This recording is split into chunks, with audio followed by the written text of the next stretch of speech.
PETA, podcast every day in April, where during the month of April you'll hear about different topics and different stories and discussions that I have on my mind and on my heart to discuss and address for this month.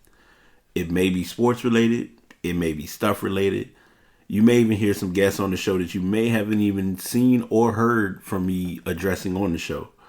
But this is PETA, and this is Podcast Every Day in April. Hope you enjoy.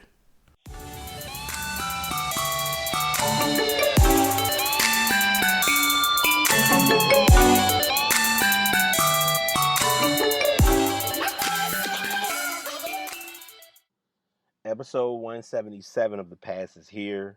I'm your host, BT, throwing you yet another quick show, giving you a little bit of conversation, and throwing another, I won't say curveball, but another conversation that came to my mind, and I have had it in thought for a while.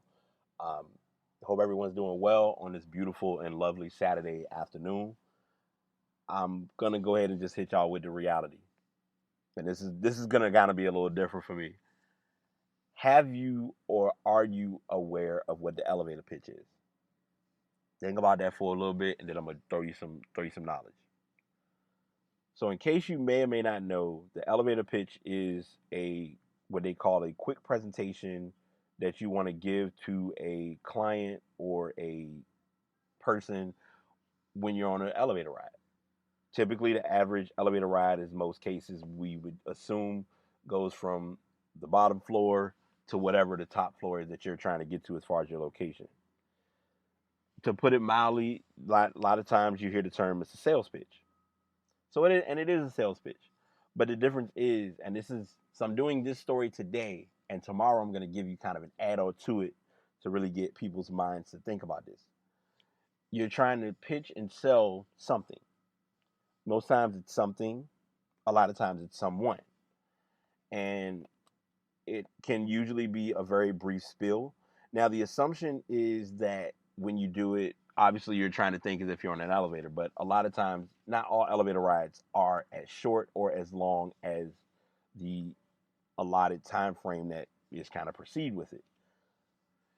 Elevator pitch should be anywhere from 30 to 60 seconds, and it should basically be about who you are and why you would be the best person that this company could possibly be interested in, or that your business at a business could look at you as a possible prospect.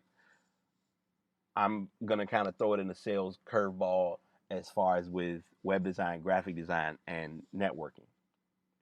If you're telling someone, "Hey, I'm a graphic designer," or "Hey, I am a good blogger, and I feel like I can help your company as far as writing," the person that you're going to be talking with wants to know, why should I make you my writer, or why would you what content are you going to bring to me that's going to be a valuable asset? Once that question is asked, you get a little bit of time to think about it. But the factor is, you can't spend more time thinking than answering, because the answer is going to be what leads to the next question. A lot of cases, when we do job interviews or when we talk to people, we fail to realize that if a person is asking you a question and they're on a specific question for writing or filling out an application response form or whatever, if you're giving them an answer and they ask you to be more specific, then you got to get off the elevator. You got to go into, all right, I got to sit down and talk to you. Let me tell you what's good with me and why I'm smoking hot, amazing, awesome. But you know, a few things to look at. You want to let someone know who you are while riding on the elevator. Obviously, like, hey, I'm so and so. I do this. These are the qualities that I have. A couple of things that you may or may not realize about me is X, Y, and Z. And here's why I'm a valuable person that you may want to remember for future reference. And if you have a business card, adding to that will help as well. Um, when how will that person remember you? Are they going to remember that you had your shoes untied? Are they going to remember that you had on a very vibrant shirt, but you didn't have any conversation, or that you really didn't know how to target yourself? And sometimes it's helpful too, if you're talking to someone and trying to present themselves to you, that you present that you get them to present themselves, like present who they are to you. Like you're trying to present yourself to them, obviously, but you also want to find a way to get them to present who they are, and knowing you getting like them in you getting to know them. I know that was like a tongue twister. Hopefully, if I go back and hear it and edit it, it'll make sense. But if not, oh well, we will just keep it pushing. As I mentioned, they one place that I've noticed it is a very constant trend now that a lot of people are always looking for jobs. If you go to job fairs or career fairs, you'll always, when you're talking to someone, that person that you're talking to is going to see hundreds of people literally in a 4 hour span, 4 to 6 hour span, give or take. They got to find a way to know who you are and remember you. Remembering you based on a resume is key, but it's even more key if they know other things about you that stood out. Attire, um, how was your hair? What did were your stockings right? Was your life together? Like those are like talking to someone in a career fair or a job fair is the easiest and the quickest way to present and approach an elevator pitch. And it can go both directions. Like I mentioned you're on the bottom level and you're going up. But if you're going up, let's say you're on the 8th floor of a building. From the 8th floor to the first floor, depending on if there are any stops, you have an opportunity to really sell and push who you are to that person who's on the elevator that may not even realize that you're in one role and he's the CEO looking to see where people can possibly be realigned within the company. And I know that's a once in a while 2% rarity to occur, and I get that. So I'm not taking nothing away from that side of the coin, but I just want it to be looked at. People talk to you and they know you. It's even down to something as small as coming up to do an interview on a location. You could go to a venue, see people, they may see you. They're analyzing you just like you're analyzing them. And our nature sometimes, and this is going to really be a, a one off of saying it, but it's a blunt and direct way of putting it. People are noticing you just as much as you're noticing them. And I briefly mentioned this before in the gaslighting statement that the podcast that I just did on 176. If your presentation doesn't give off that you really know who you are and what you could bring, people are going to see it. And they're going to look at you as not necessarily almost easy to attack, but they'll look at it as his hunger is not there and he really doesn't want this as bad as he says he does. And most people can pick up on it in an instant. But you don't want to seem or look or feel weak, because once you do, you're defeated. Um, and I said this before, but I'm emphasizing it again. You want your pitch to be brief, but you want it to be memorable.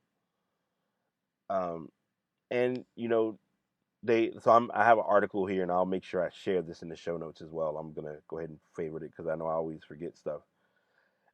An elevator pitch is a brief, persuasive speech that you use to spark interest in what your organization does.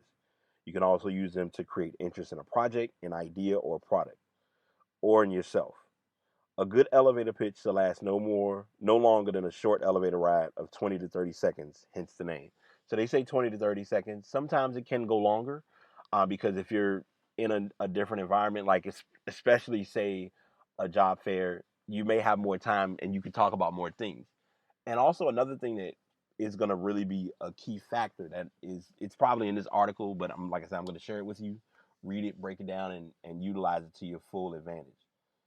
If a person's talking to you and you can kind of get a vibe of what they're into or what you're into, that can sometimes be a good icebreaker on really getting a good conversation going.